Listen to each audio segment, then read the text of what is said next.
안녕하십니까. 저는 SSK 한국연구재단의 지원사업단에서 주최하는 제3차 심포지엄 이슈 배틀에 참가하게 된 북한대학원대학교에 있는 이우영입니다.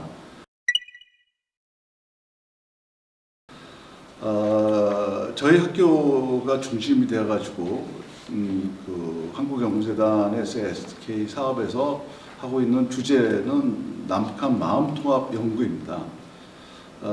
기본적으로 저희가 남북 통일이나 이런 것에 대해서 굉장히 고민하고 연구하고 해왔는데요. 특히 통일 문제에 대해서 그동안에 주로 남북한 정치 체제라든지 제도라든지 이런 거에 대해서 관심을 집중해 왔는데 저희가 좀 연구를 하다 보니까 그것도 굉장히 중요하지만 그 못지않게 결국 장기적으로 우리가 통일한다고 그랬을 때는 남북한 사람들의 통합이라는 게 굉장히 중요한 요소인데 그런 부분들이 그동안 좀 상대적으로 무관심했다고 좀 보았습니다. 그래서 저희가 아마 올해까지 한 10년에 거쳐서 주로 남북한 사람들의 통합, 큰 주제는 통합이고 마음에 대해서 좀 집중해서 보고 있습니다. 마음에 대해서 좀 집중해서 연구하는 가장 큰 이유는 사람 간의 통합 과정에서 이념, 가치 이런 것들도 중요하고 이성적인 부분도 중요하지만 그거 못지않게 보통 사람들이 갖고 있는 일상에서 느끼는 감정이나 정서나 혹은 정동이나 심리나 이런 것들도 굉장히 중요하더라. 그래서 이런 것들이 통합이 잘 돼야지만 결국 우리가 늘 얘기하고 있는 통일이라는 것이 좀 더 완성되고 좀 가까워지지 않을까 이런 생각을 했기 때문입니다. 조금만 저희 연구단 사업에 대해서 말씀드리면 지난 10년 동안 남북한 사람들의 마음통합 과정을 좀 살펴보기 위해서 주로 남북한 사람들이 접촉하는 접촉지대에서 어떻게 마음들이 상호작용하는가 이런 것들을 연구를 했었고요. 그 다음에 그런 것들을 기반으로 해가지고 남북한 사람들의 마음 체계가 어떤 것일까 이런 것들을 또 연구해왔고요. 그 다음에 최근에는 이런 것을 기초로 해가지고 실질적인 통합 과정들에서 어떤 것들을 고민해야 될까 정책적으로나 혹은 시민운동 차원이나 혹은 학술적인 차원에서 어떻게 통합이 이루어질까라고 해서 마지막 연구 과정을 지금 밟고 있습니다. 오늘은 저희 연구단이 쭉 연구를 해왔던 성과를 좀 바탕으로 해서 좀 좁혀가지고 오늘 주제로 삼고 있는 것들은 통일 인식에 대한 문제입니다. 사실 우리가 분단 이후로 거의 이제 70년이 됐는데 우리가 통일에 대해서 늘 얘기해 왔는데 저희가 보기에는 통일이란 단어 자체는 개념은 하나인 것 같지만 실제로 통일에 대해서 각자 생각하는 것도 다르고 그 다음에 그 통일에 대한 생각이 다르기 때문에 또한 여러 가지 사회적 갈등도 일어나고 이런 것들은 남과 북에서도 차이가 적지 않고 또한 남한 사회 내에서도 좀 차이가 적지 않나 이런 생각을 해왔기 때문입니다. 오늘 집중적으로 볼 거는 특히 통일 인식 지금 말씀드린 바와 같이 구체적으로 현 상태, 현 단계에서 우리의 통일 인식이 구체적으로 어떤 의미를 갖고 있는가를 조금 좀 구체적으로 심도 있게 좀 보자는 문제의식에서 출발한 오늘 주제인 것 같고요. 특히 여러 가지 통일 인식도 지금 말씀드린 바와 같이 여러 집단별로 차이가 있지만 특히 좀 오늘 좀 집중적으로 봐야 될 것은 특히 세대 간의 통일 인식이 어떨까 이런 문제의식입니다. 흔히 한편에서는 세대별 차이에 대해서는 물론 한국 사회가 급속하게 변화를 겪어왔기 때문에 많은 이야기들이 있었습니다. 큰 틀에서 보면 그런 다양한 인식이나 사회심리 상태나 이런 거에 따라 세대별 차이가 있지만 통일 문제에서도 의외로 적지 않다고 보고 있는데 저희가 좀 주목해서 좀 더 살펴봐야 될 것은 그냥 상식적으로 세대별로 통일 인식에 차이가 있다는 것이 아니라 구체적으로 그게 어떤 상태인가라는 것이고 하나는 그리고 흔히 그냥 일상적으로 얘기하듯이 9세대의 통일 인식과 신세대라고 특히 청년 세대 혹은 대학생들의 통일 인식이라는 것이 진짜로 9세대가 생각하듯이 젊은 세대가 통일에 대한 관심이 없다든지 그런 것인지 아니면 또 반대쪽에서 보면 젊은 세대에서 생각하듯이 9세대라는 것은 옛날식의 요즘 유행어로 정말 라떼식으로 통일을 보고 있는 것인지 이런 것들이 실제로 어떤 상태에 있는가를 조금 더 심도 있게 한번 검토를 해보고 그걸 위해서 조금 더 논점을 몇 개를 잡아가지고 간단한 좀 토론을 좀 해볼까 싶습니다. 오늘 간단한 발표를 해주실 두 분을 모셨습니다. 첫 번째 발표를 해주실 분은 북한대학원대학교에 있는 엄현숙 박사님이십니다. 북한대학원대학교에서 북한학을 전공해가지고 석사 박사를 하셨고요. 북한 교육과 그리고 우리 이탈 주민 문제라든지 이런 문제에 대해서 집중적으로 연구를 해 오시고 있습니다. 두 번째 발제를 해주실 분은 통일연구원의 박주하 박사님이십니다. 통일연구원에 계시면서 전공은 심리학이시고요. 주로 통일의식이나 통일인식과 관련해서 특히 서베이라든지 이런 실증적 연구를 꾸준히 지속해 오시고 계십니다. 두 분의 발표를 좀 간단히 우선 듣고 그 다음에 발표에서 나온 것들을 주제를 몇 가지 선택해서 좀 간단히 의견 교환을 하는 순서로 좀 진행해 보도록 하겠습니다. 첫 번째 발표 북한대학원대학교의 엄현숙 박사님께 부탁드리겠습니다. 네, 안녕하세요. 북한대학원대학교 연구교수로 활동하고 있는 엄현숙입니다. 저는 대학생의 통일인식이 무관심할 수밖에 없다라는 주제로서 이야기를 풀어가려고 합니다. 제가 보고자 하는 기본적인 대상이 대학생의 통일인식인데요. 우리가 대학생이라고 하면 흔히 대학이 어떤 위치에 있는가를 먼저 생각하게 됩니다. 그래서 대학은 사회 진출의 최종적 단계이자 그리고 대학생들은 졸업과 동시에 이 사회를 이끌어 나갈 주역이 되며 또 의사결정과 여론의 중추가 되는 그런 위치에 있다고 볼 수가 있습니다. 그래서 대학생들이 북한사에 대한 인식을 진단하고 그리고 개선하기 위한 방안을 모색하는 것은 교육적으로나 사회적으로 의미가 있는 일일 수밖에 없는 그런 구조라고 할 수가 있겠습니다. 그래서 교육 과정을 통해서 접촉한, 비간접적으로 접촉한 북한, 또 그로 인해서 그들이 어떻게 인식의 변화를 가져왔으며 그럼에도 불구하고 왜 무관심으로 대하는지 등에 저는 관심이 많았습니다. 그래서 그 내용을 관찰한 데 기초해서 오늘 풀어보고자 합니다. 그래서 대학이라고 하면 어느 대학을 보았나라는 문제가 있습니다. 일단은 제가 본 대학에 대해서 간단히만 이야기 드리면 일단은 대학 통일교육 지원 대상에는 속하지 않습니다. 통일부가 지원하는. 그리고 또 그렇다고 해서 그 대학에 통일이나 북한 관련 전문 학과가 또 개설되어 있지도 않습니다. 단지 자율교양 과목으로 수년째 운영되고 있다라는 특징을 갖고 있는 대학입니다. 그래서 이 대학에서 제 경우에는 북한이라는 사회를 직접적으로 가볼 수도 없고 뉴스에서 접하는, 미디어에서 접하는 북한이 전부인 학생들이다라는 생각으로부터 남북한 사회를 고르게 보여주는 여러 미디어 매체 중에서 다큐를 선택했습니다. 그래서 태양 아래와 남북미생 이 두 다큐를 시청한 다음에 이 학생들이 주도적으로 스스로 생각한 것을 중심으로 구성할 수 있도록 시간을 주고 그로부터 제출된 그 결과물을 좀 분석하고자 했습니다. 즉 어떤 그런 교육의 효과를 주목한다라는 측면에서 봐주시면 될 것 같습니다. 이때 제공되는 다큐에 관한 이슈입니다. 수많은 미디어 중에서 남북한 관계를 다룬 다큐다. 그럼에도 불구하고 이들이 보는 대상이 대학생이기 때문에 그들의 좀 가장 근접한 이슈로 고르다 보니 태양 아래와 남북 미생입니다.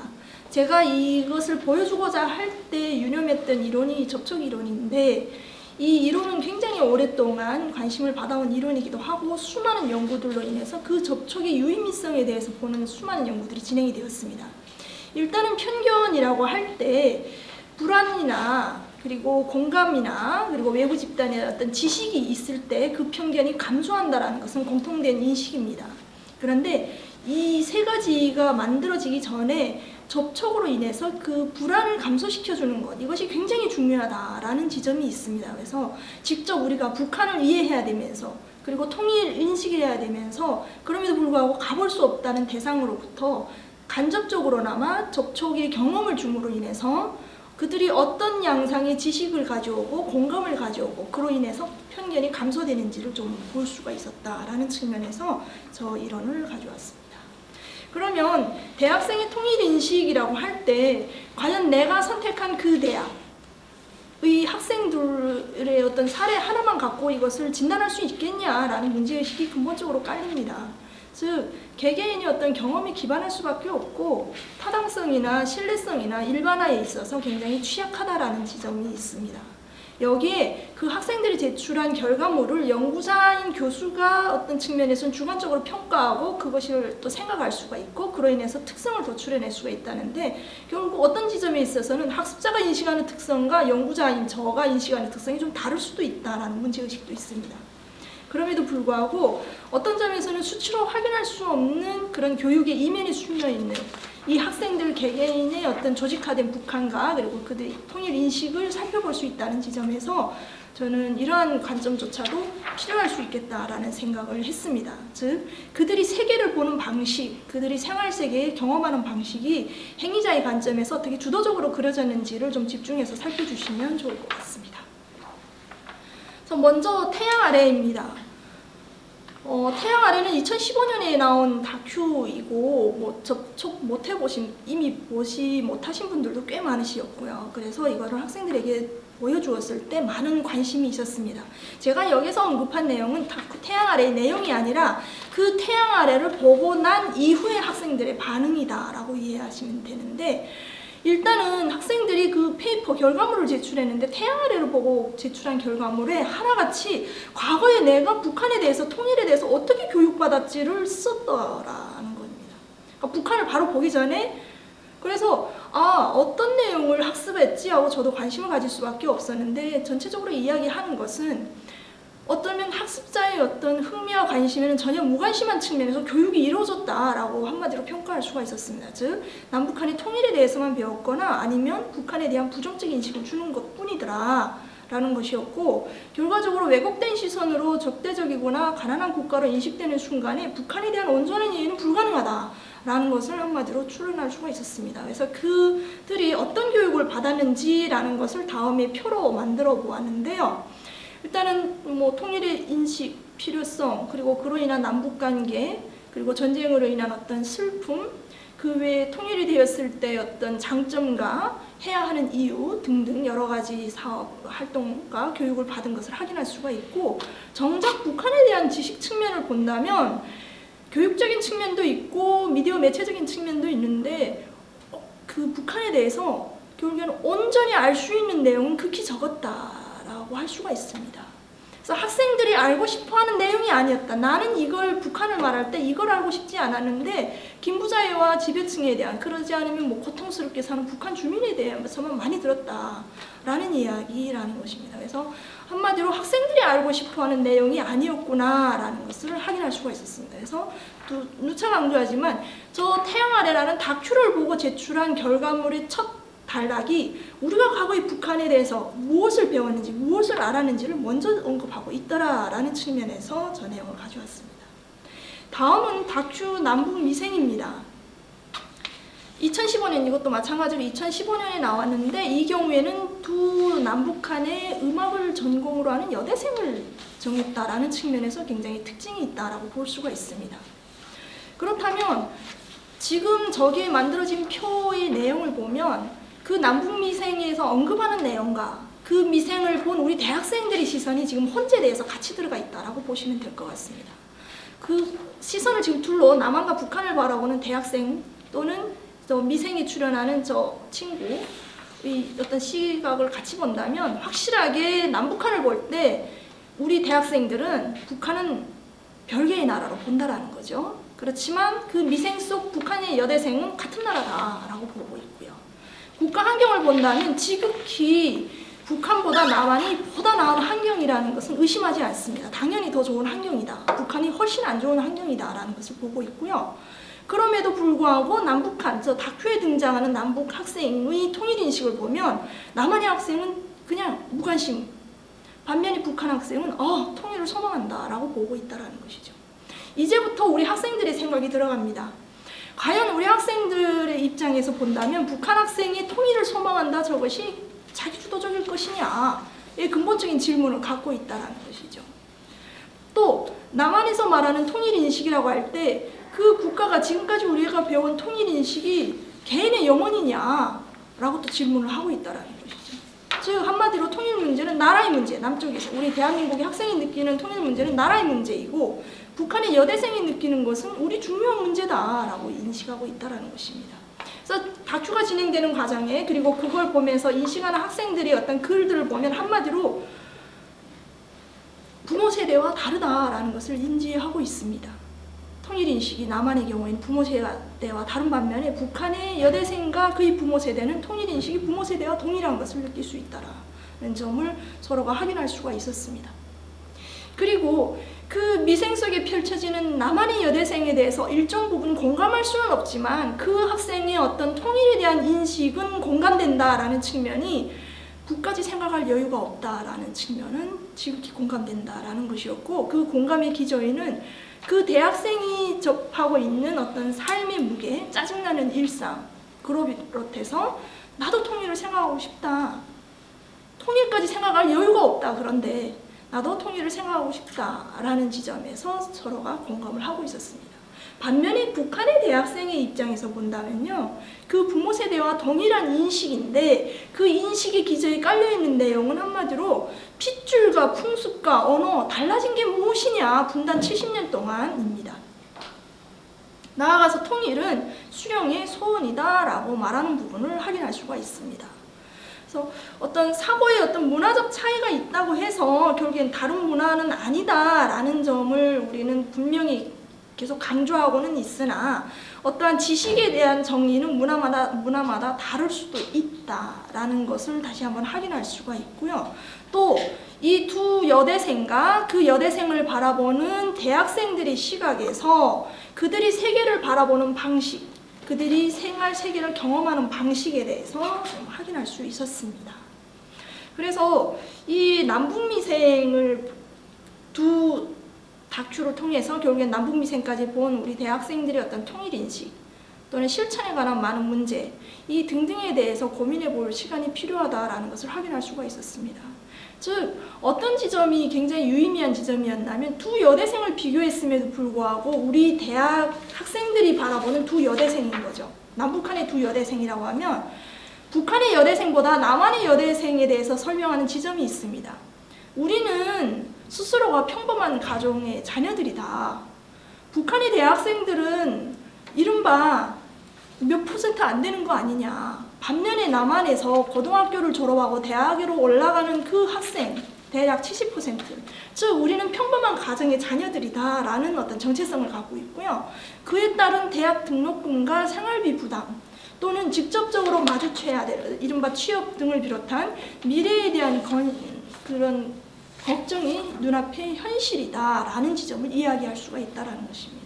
그래서 사회적으로 어떤 구성하고자 하는 정체성으로서 이루어지고자 하는 그 객관적 의미 외에도 그들의 어떤 물질적 조건이 굉장히 중요하게 작용하고 있더라라는 것을 확인할 수가 있었습니다. 그 두 편의 다큐를 통해서 확인되는 지점입니다.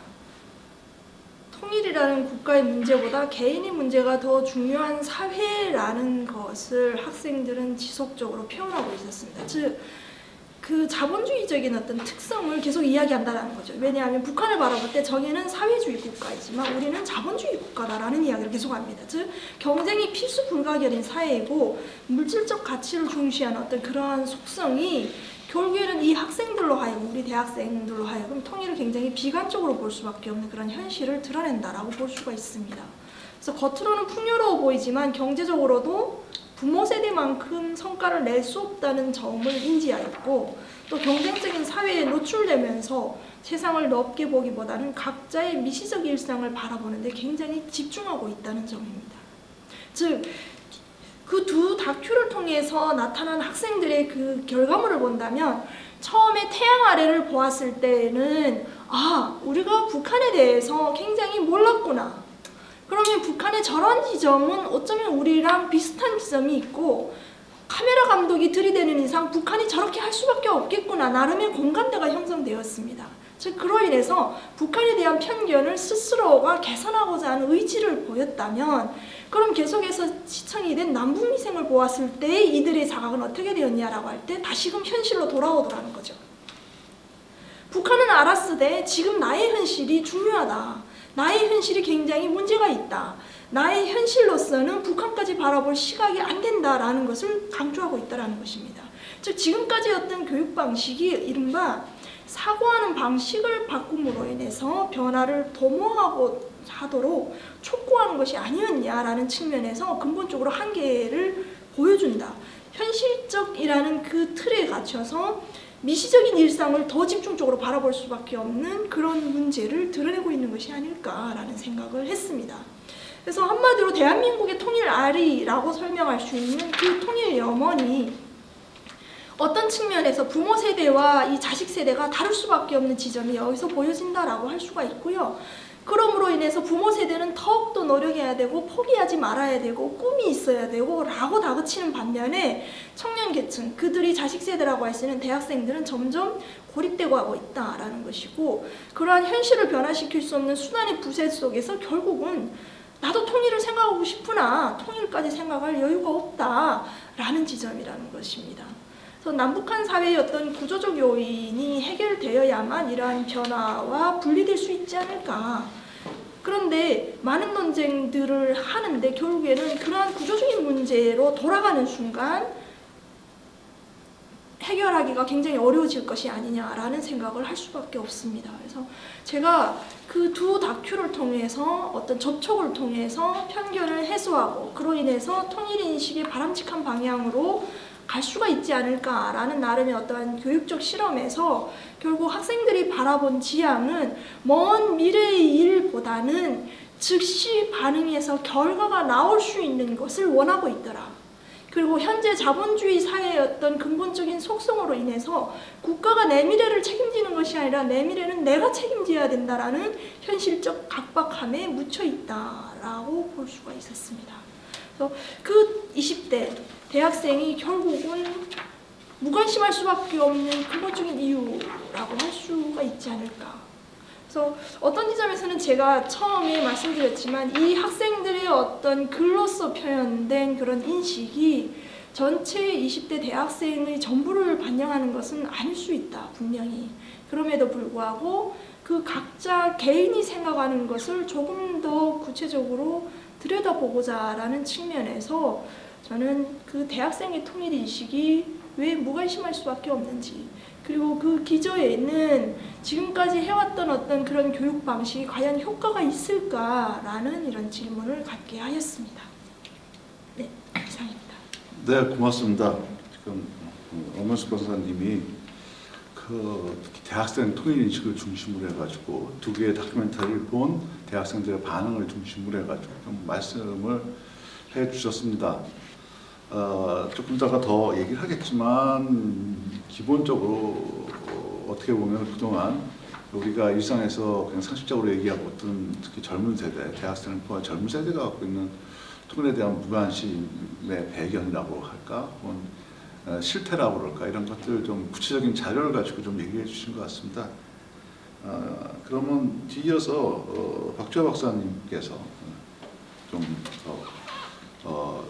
세대의 차이를 중심으로 해가지고 조금 더 얘기를 좀 진전시켜 주시죠. 세대 안녕하십니까. 저는 통일연구원에서 근무하고 있는 박주하라고 합니다. 엄현숙 박사님께서 이제 2030 세대의 인식을 직접적으로 이야기를 하셨다면, 저는 2030 세대의 인식을 바라보는 기성세대의 인식을 통해서 2030에 대한 인식을 좀 이야기를 해볼까 합니다. 저희가 2030 세대에 던지는 질문이 무엇인가를 한번 생각을 해보면, 우리 사회가 혹은 기성세대가 이 문제를 어떻게 바라보고 있는지, 그리고 그 속에서 우리는 어느 정도 답을 저희가 찾아볼 수 있지 않을까라는 생각을 해봤습니다. 2030의 통일인식이 문제다라고 이야기했을 때 대부분의 사람들은, 특히 기성세대들은 2030 통일인식만 문제다라는 식으로 생각하는 경우가 많습니다. 이런 문제가 가지고 있는 문제의식이 가지고 있는 문제는, 이게 기본적으로 2030 세대에 대한 비판, 교정, 교육, 이러한 해법이 깔려있는 문제의식일 수 있고요. 두 번째는 2030 세대뿐만 아니라 4050 우리 사 통일 문제를 우리 사회 전체의 문제로 보기보다는 2030 세대만의 문제로 우리가 프레임을 하고 있다라고 볼 수도 있습니다.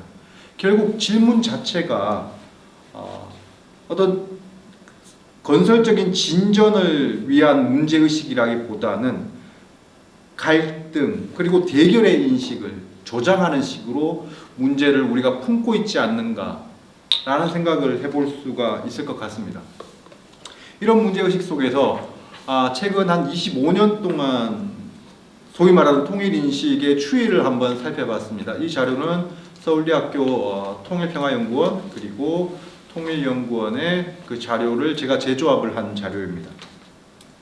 보시면 1994년부터 지금까지 20대, 30대의 통일인식은 언제나 문제였습니다. 그러니까 통일인식, 2030 세대의 통일인식의 문제는 2021년 오늘의 문제가 아니라 1994년의 문제였고 2005년도에도 문제였고 2015년도에도 문제였습니다. 다시 말해서 2030 세대의 통일이 건강했던 적은 적어도 94년 이후에는 단 한 번도 없었습니다. 이제 이 얘기는 결국 우리가 특정 세대, 2021년의 2030 세대의 문제가 아니라 이것은 2030 세대의 삶의 그 시기 그리고 그 환경의 문제일 가능성이 더 높다는 겁니다. 결국 20년 전의 2030 세대, 30년의 2030 세대가 통일 인식이 건강하지 못하다라고 비판을 받았고 지금도 그런 비슷한 비판을 받고 있다면 이것은 어떤 측면에서 본다면 이건 하나의 통과 의례이고 하나의 숙명일 수도 있지 않을까라는 생각을 해봤습니다. 제가 좀 전에 20년 전에 2030 세대도 비판을 받았다라고 말씀을 드렸는데요. 20년 전에 2030 세대가 지금의 4050 세대입니다. 그럼 이분들은 도대체 어떤 일이 있었길래 1994년, 2005년도에는 통일인식이 건강하지 않다, 생산적이지 않다라고 비난받았던 사람들이 20년, 25년이 지난 지금 다시 2030 세대를 비난하고 있을까? 라는 질문을 해볼 수 있을 것 같습니다. 과연 2021년 40대, 50대는 지난 20년 동안 어떤 교육을 받았길래 비난을 받던 세대에서 비난을 하던 세대로 바뀌었을까? 근데 조금 더 살펴보면 오히려 20년 전, 15년 전에 비해서 평균적으로 20% 이상 통일인식은 떨어졌습니다. 다시 말해서 20년 전에 비난받았던 상태보다 오히려 통일인식은 악화되었음에도 불구하고 지금 2030 세대에 대해서 통일인식이 건강하지 않다라고 비난을 하고 있는 겁니다. 이 얘기는 달리 말하면 지난 20년 동안 20년 전에 2030 세대가 받았던 통일교육 과연 무엇이 있을까라고 생각은 들지만 그것이 그렇게 효과적이지 않았다라는 이야기도 될 수 있을 것 같습니다. 결국은 도대체 21년 기성세대는 오히려 과거에 비해서 통일인식이 떨어졌음에도 불구하고 왜 이분들은 현재 2030 세대를 부정적인 시각으로 바라보고 또 무엇을 근거로 통일인식이 낮다라고 이야기를 하는가 라는 질문을 던져봤습니다. 한번 보시면 이 88.8%의 통일인식도 당시에는 건강하지 못하다라고 비난을 받았고요. 2005년도에는 78.2%, 그리고 2010년에는 11년에는 56.6 이런 식으로 아주 오타가 있네요. 아무튼 그러니까 도대체 어느 정도 돼야 우리가 통일인식이 건강하다 혹은 적정한 수준의 통일인식이다 라고 이야기할 수 있을까요? 사실 이 데이터로 보면 그 기준은 사실 어떤 객관적인 기준이 있다라기보다는 자기 자신, 즉 기성세대의 통일인식이 건강한 통일인식의 기준이었습니다.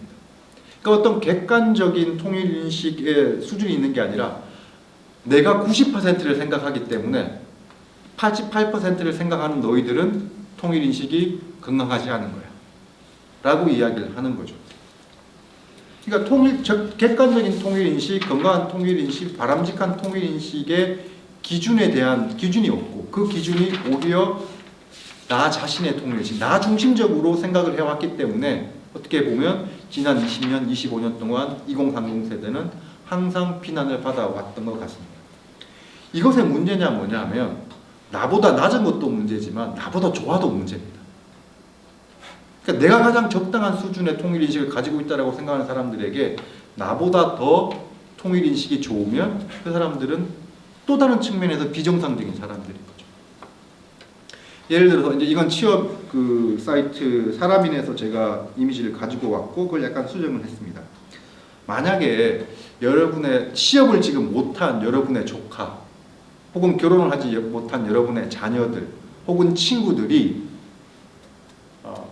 가족 모임이나 여러 모임에서 취업이나 생계 문제나 이런 얘기를 안 하고 난 통일 문제에 관심이 있어 라고 이야기를 한다면 과연 몇 분이나 그 2030 세대를 칭찬하고 너 정말 좋은 통일인식을 가지고 있겠구나 라고 생각을 할까요?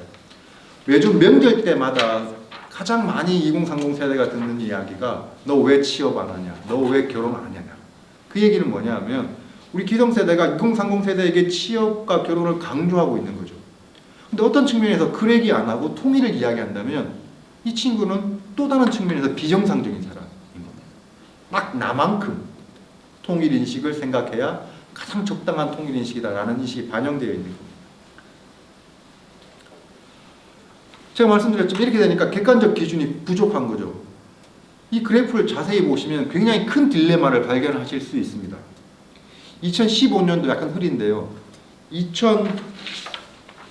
2005년도에 2030 20대가 78.2%가 통일을 찬성한다고 이야기를 했습니다.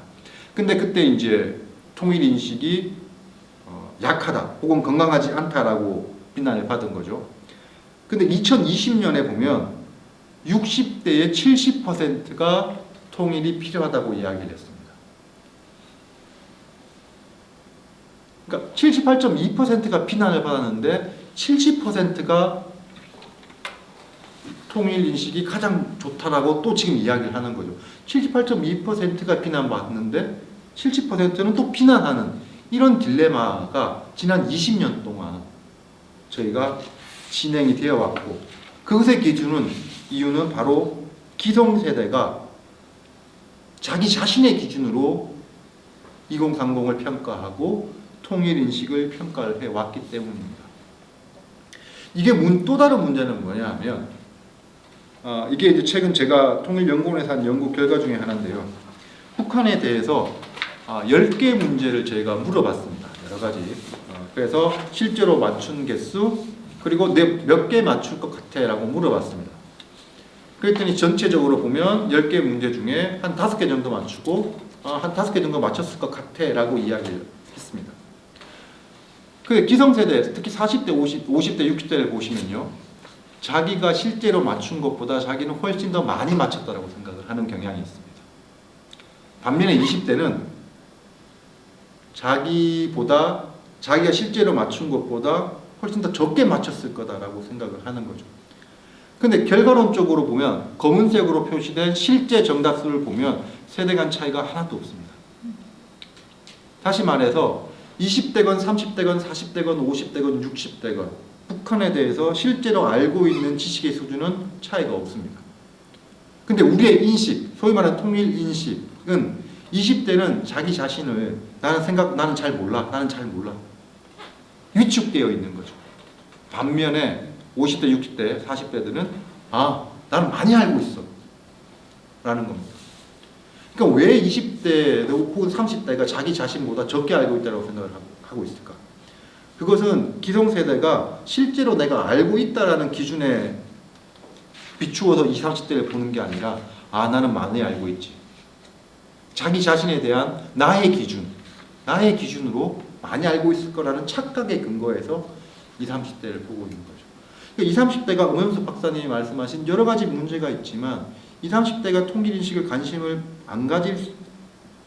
가지지 않는다라고 생각되는 이유, 실제와는 다르게 그것은 20, 30대의 문제가 아니라 바로 기성세대의 문제일 수도 있다고 저는 생각이 듭니다. 그리고 내가 기준이기 때문에 나는 잘하기 때문에 어떻게 변화시킬 것인가에 대한 생각도 생각보다 다양하지 않습니다. 이 자료는 민주평화통일자문회의 최근 10년 동안 2030 통일교육에 관한 소위 말하는 정책건이 이런 식으로 정부가 정책을 펼쳤으면 좋겠다라는 내용들을 제가 한번 재조합을 해봤습니다. 그러니까 보시면 아시겠지만 지난 10년 동안 똑같은 내용입니다. 그러니까 우리가 뭐 뉴미디어 얘기하는데요. 2010년도에도 뉴미디어 얘기 나왔습니다. 그때는 뭐 지금은 페이스북이나 뭐 SNS 얘기 나오지만 또 그때는 뭐 인터넷 그 당시에 뉴미디어를 활용해가지고 2030 변화시켜야 된다. 그런 얘기도 나왔고요. 그러니까 따지고 보면 2030 세대, 아까 제가 기성세대가 20년 동안 무슨 교육을 받았을까라고 생각을 해보면 아무 교육을 받지 않았을 것이다. 실제로 저도 안 받았거든요. 제가 4050이지만. 그러니까 어떤 게 효과적인지에 대한 개념도 없는 겁니다, 사실은. 그러니까 했던 얘기 또 하고, 했던 얘기 또 하고, 했던 얘기 또 하고.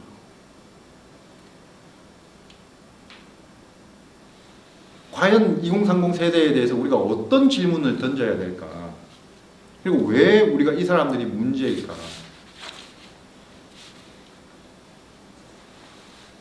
정말 사람을 우리 엄영수 박사님도 그런 얘기를 비슷하게 얘기를 했지만 니스벳이나 로스나 이런 저명한 사회심리학자들은 사람의 태도가 사람의 내적 속성보다는 그 사람을 둘러싸고 있는 환경에 의해서 결정이 된다는 이야기를 합니다. 그러니까 일체유심조라는 말이 아니라 상황이 개인을 둘러싸고 있는 상황이 그 사람의 태도를 결정하고 있다면 우리가 2030이 어떤 상황 속에 있는지에 대한 고민이 필요할 것이고요.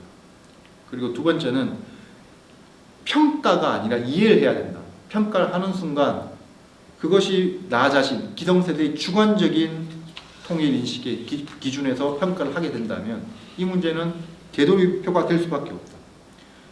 근데 시니컬하게 말씀을 드리면 사실 크게 걱정할 필요가 없다. 이 상태가 계속되면. 왜냐하면 지금의 2030이 10년 뒤, 20년 뒤 4050 세대가 되면 이분들도 다시 2030을 비난할 겁니다.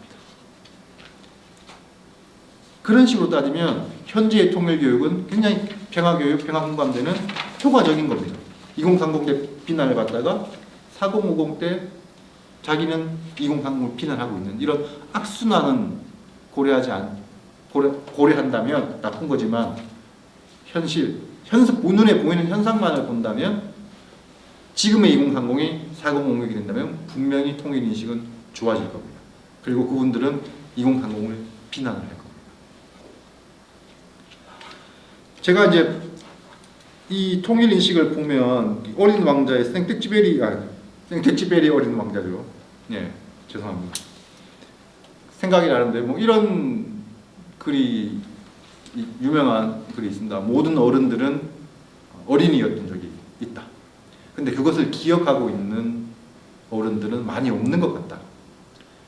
그러니까 우리 지금 기성세대들이 한때 2030이었던 적이 다 있습니다. 그때 무슨 고민을 했고 그때 나는 왜 통일에 관심이 있었고 그때 왜 나는 통일에 관심이 없었고 이런 생각들을 조금만 더 해본다면 우리 사회가 2030에 대한 인식에 대해서 좀 다른 방향으로 접근할 수 있지 않을까 그런 생각을 해봤습니다. 네, 이상입니다. 네, 감사합니다. 그 세대별 차이가 어떤 의미를 갖고 있는지, 그 차이를 어떻게 봐야 되는지에 대해서 좀 아주 구체적인 조사 결과를 가지고 얘기해 주셨습니다. 저도 이 두 분 얘기 들으면서 궁금한 것도 많고 재미가 있었는데 마지막에 센텍스웰이 얘기하셨으니까 안 되면 저는 그 세대 문제 할 때 그 얘기를 하는데 소크라테스 때부터 요즘 애들 문제가 있지 않았나. 네, 또 그런 어떤 면에서 이게 같은 뜻인지 모르겠는데 요즘 애들은 늘 문제다라고 보는 버릇이 없다. 버릇이 없고 문제가 없다는 것이고 그런 것들이 있지 않나라는 생각이 드는데 뭐 할 얘기가 굉장히 많지만 뭐 시간도 제한되어 있기 때문에 우리가 오늘은 그냥 문제 제기를 한번 점거하는 정도로 생각을 해봤으면 좋을 것 같습니다. 일단 좀 명확하게 하고 가면은 이제 박학수님 조사하고 하는 통일 인식이 통일이 얼마큼 필요하냐 이런 항목이죠. 맞습니다. 네, 통일이 어떻게 되니까 좀 통일 인식. 물론 통일 인식에 여러 가지가 포함되어 있으면 여기서 좁게 그런 뜻에서 쓰고 있다는 것이고, 사실 뭐 사실 두 분이 꼭 대척점에 있다는 것이 아니라 어떤 면에서 보면 엄 박사님은 좀 특히 대학생 중심으로 요즘 세대, 젊은 세대의 통일의 무관심, 현실이 뭘까라는 것에 좀 초점을 맞추고 계신 것이고, 박 박사님은 그것이 별다르지 않다. 좀 러프하게 말씀드리면 그런 것 같아요. 물론 저도 제 생각이지만 일단 네, 두 분 연구자께서 통일 인식에 대해서 세대를 중심으로 쭉 얘기하셨는데 몇 가지 좀 논점을 좀 좁혀가지고 이번 시간 좀 말씀드려볼까, 좀 얘기를 같이 나눠볼까 합니다. 일단 통일 인식을 포함해가지고 우선 세대별 차이가 있는가라는 것이고, 그러니까 그 차이가 있다고 하는 것이고, 두 가지가 좀 차이가 있느냐 없느냐라는 것이고, 그 차이가 의미가 있느냐 없느냐라는 것이 좀 있는 것 같아요.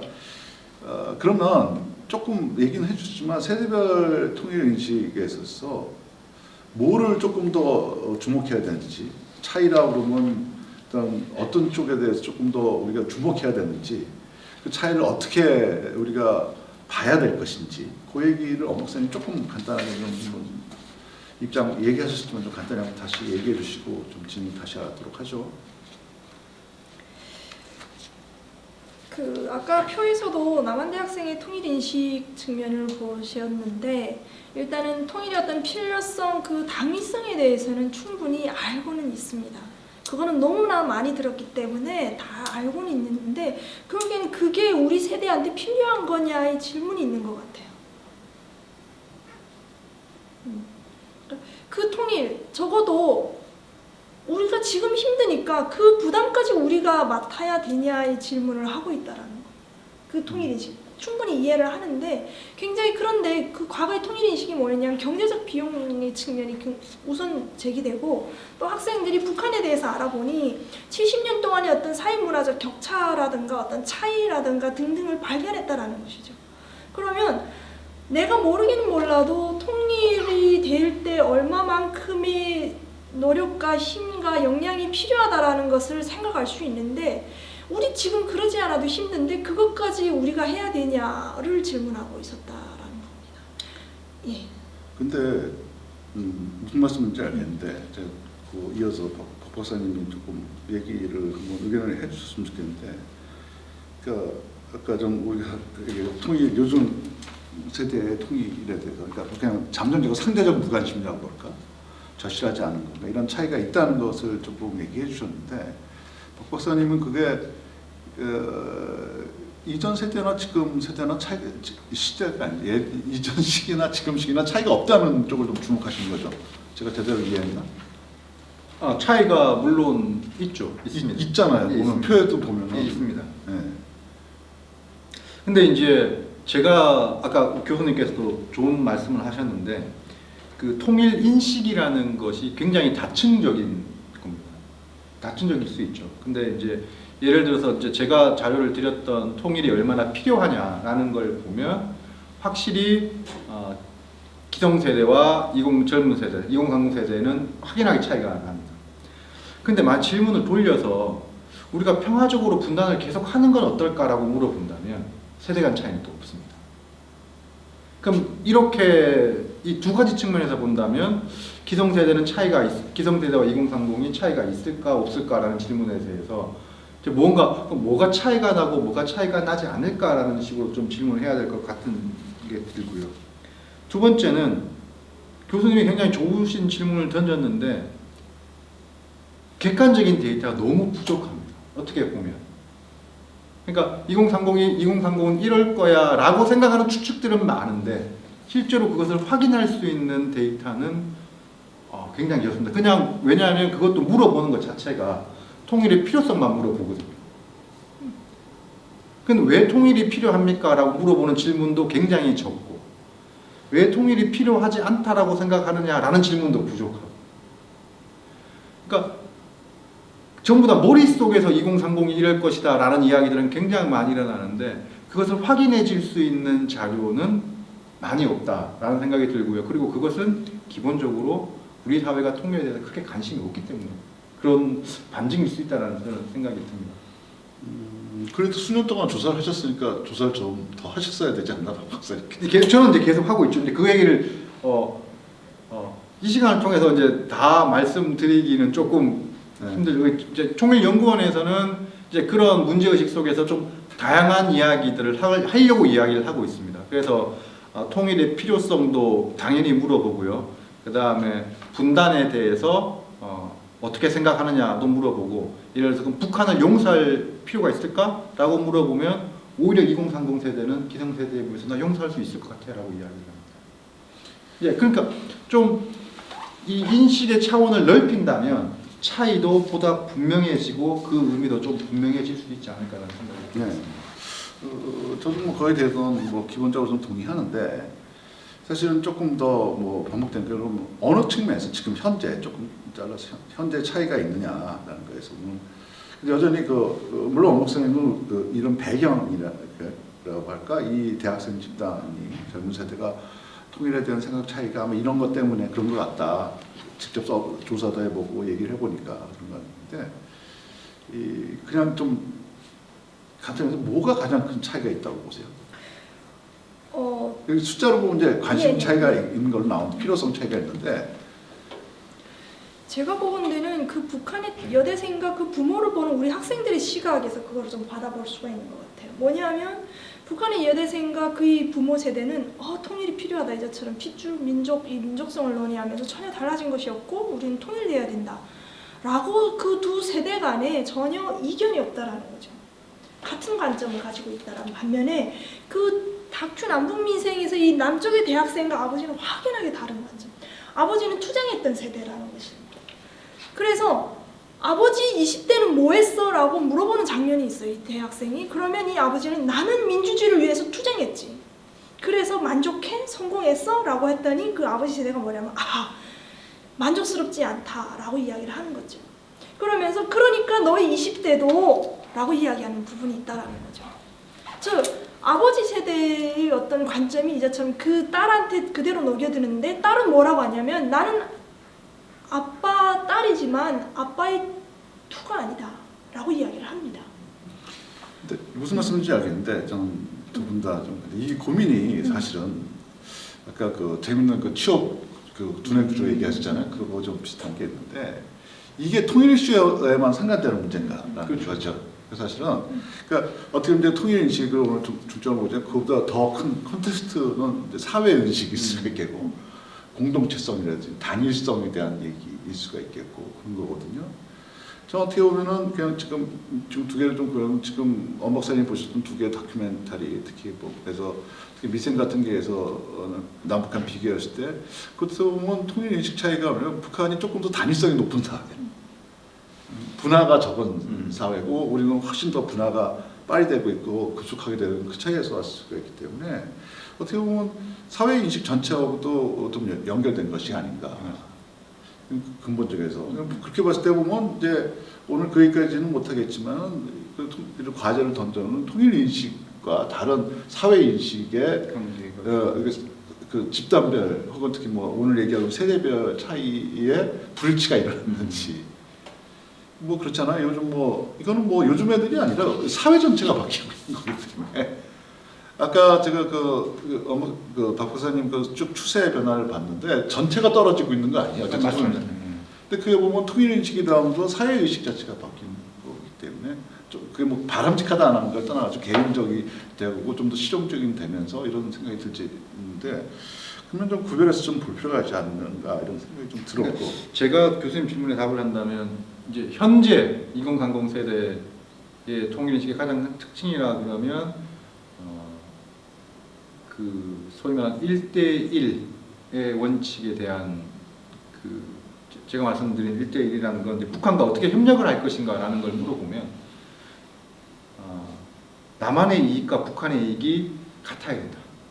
그랬을 때 우리는 협력을 할 수 있다는 시각이 굉장히 강한 것 같습니다. 이제 그게 아마 기성세대들과 현 시점에서 북한과 협력, 남북관계 개선의 측면에서 봤을 때 기성세대와 2030을 가르는 하나의 기준, 어떤 방식, 어떤 조건일 때 통일을 남북 협력을 할 것인가라고 물어보면 아무래도 기성세대는 조금 우리가 단기적으로는 손해를 보더라도 장기적으로 이렇게 좀 이익을 약간 장기, 단기 영역별로 약간 구분해서 하는 경향이 있다면 현재 이제 2030 세대는 1대1 딱 두 개가 딱 됐을 때 지금도 그렇고 미래도 그렇고 1대1로 이익이 반분됐을 때 하는 것이 바람직하다라는 인식이 강한 것 같습니다. 이제 그게 교수님 말씀하신 이렇게 사회 의식들 그리고 오면석 교수님 말씀하신 현재 그 처지들 어려운 처지들 그리고 또 기본적인 세계관들 좀 반영이 되어 있는 차이가 아닐까라는 생각이 저는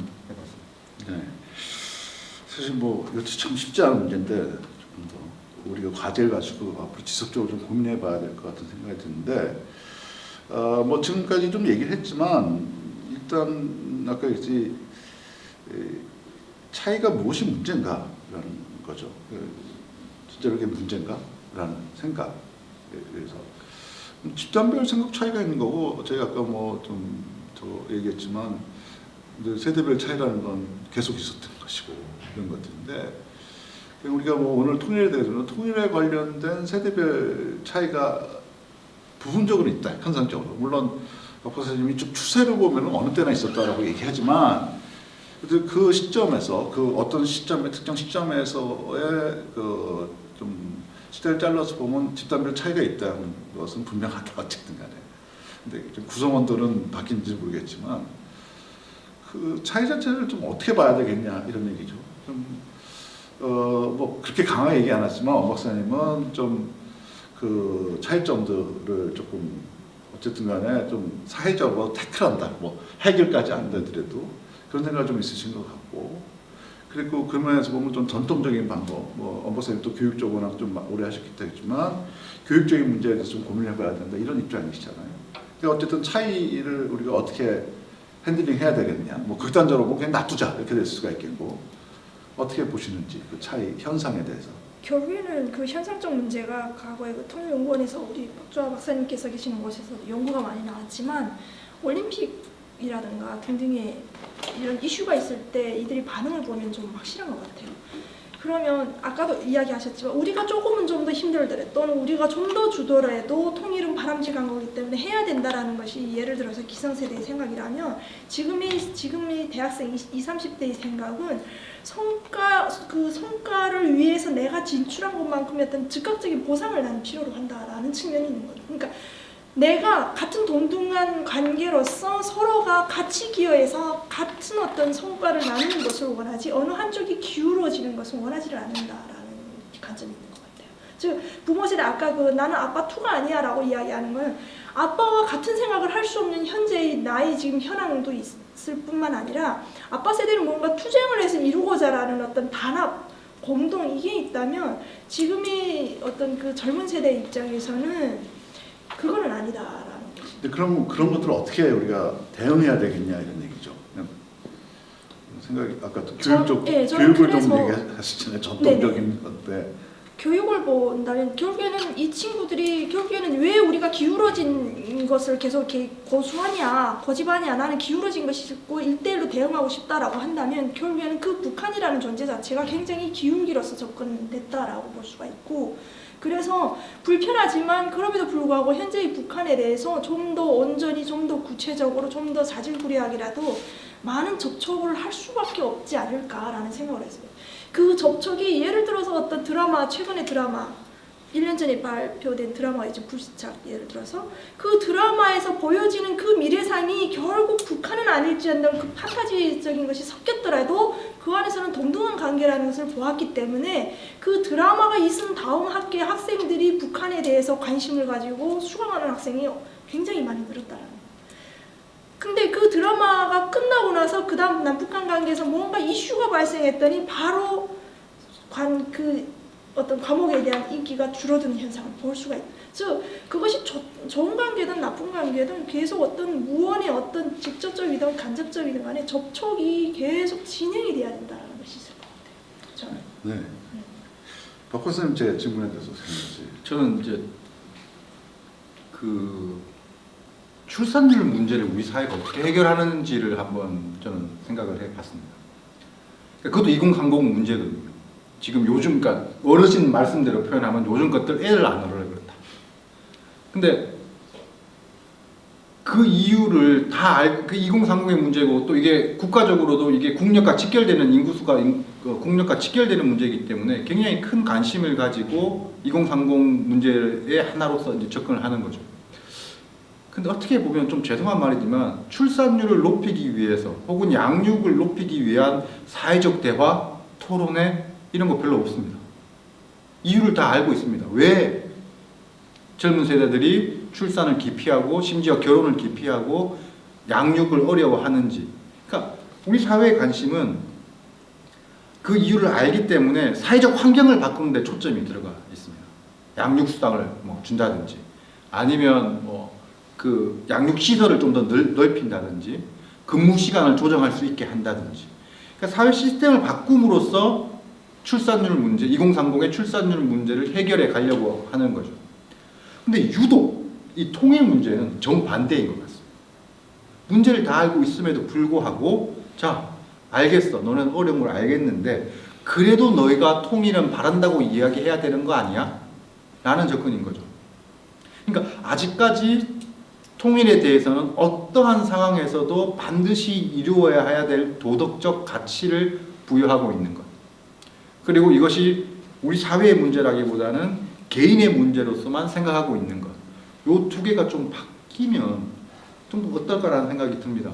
그러니까 출산율에 그리고 결혼 이런 데 투입되는 2030 예산에 좀 죄송한 말씀이지만 1%만 가지고 와도 통일 문제 가지고 와도 통일이 지금 굉장히 잘 달라질 것이다. 학교 교육도 그렇고 뭐 자격증도 그렇고 이 제도에 관심을 먼저 저는 둬야 된다고 생각합니다. 네. 이제 좀 정리를 해서 좀 말씀을 다 해주셨는데 이게 지금 오늘 뭐 대학생 통일 인식이나 세대 통일 인식이라고 그랬지만 우리가 계속 그 얘기 중에 좀 있었지만 통일 인식이라는 것이 굉장히 복합적이잖아요. 박 박사님 좀 자세하게 좀 얘기해 주셨지만 통일이 필요하냐 아니냐, 뭐 북한이 이렇게 돼야 되냐 저렇게 돼야 되냐는 것도 있고 뭐 앞으로 어떻게 살아야 될 것이냐 이런 것들도 있는 것 같기 때문에 복합성이 있다. 지금 마지막에 박 박사님께서 굉장히 중요한 말씀을 해주셨는데 저도 늘 그 생각을 합니다. 통일을 좀 과하게 표현하면 목놓아 외쳤는데 70년 동안 실제로 통일 얘기를 별로 안 했다 우리가 라는 것이죠. 그러니까 어떻게 보면 지금 뭐 제가 제대로 얘기했는지 박 박사님 얘기는 그냥 너무 여전히 당이다 그냥 정답이니까 그런 거죠. 사실 좀 정답인가? 라고 좀 생각을 해볼 필요가 있지 않는가 본질적으로. 그렇죠.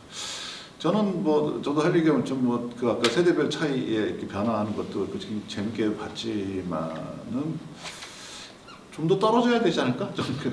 좀 극단적으로 좀 그런 생각을 하고 있습니다. 그게 왜냐면 오늘 얘기를 하면서 했지만 각자 좀 여전히 통일한 거 우리 셋도 좀 틀리고 차이점들도 있고 복합성이 있는 것들이 다 무시되고 있다라는 것인데 이 통일 인식에 대해서 그냥 뭐 여전히 뭐 문제가 좀 있다. 문제가 나쁜지 좋은지도 모르겠지만 차이가 있든 이런 변화가 있고 집단 간의 차이도 있고 뭐 이런 것들이 있어가지고 있는 것 같은데 그럼 어쨌든 해결하자. 아까 박 교수님 비유는 뭐 출산율 문제가 사회적으로 뭐 해결해보자라는 생각이 있어야 되는 거죠.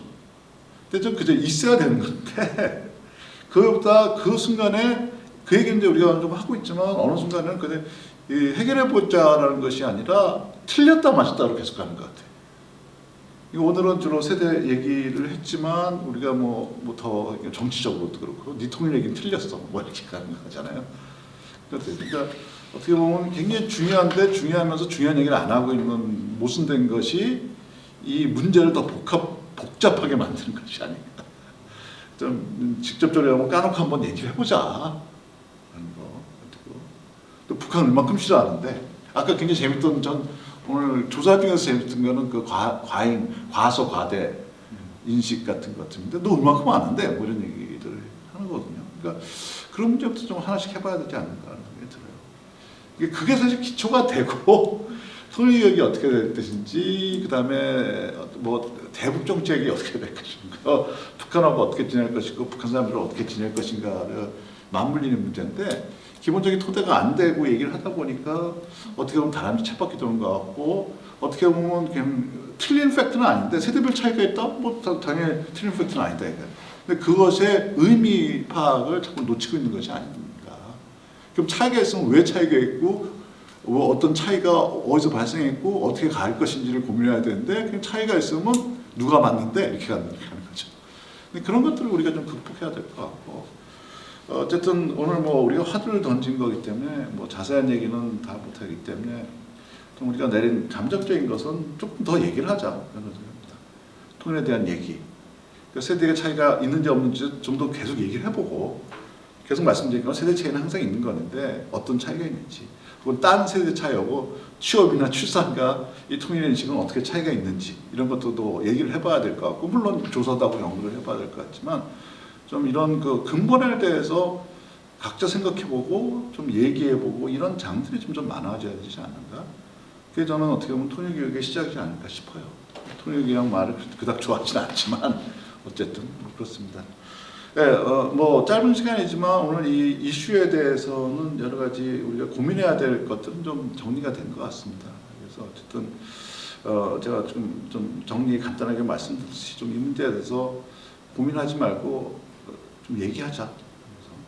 그래서 제가 오늘 이 시간이 그런 얘기할 수 있는 거리를 하나 만들어줬으면 좀 좋겠다, 이런 생각을 하면서 오늘 이슈 배틀 이걸로 마치도록 하겠습니다. 수고하셨습니다. 고맙습니다.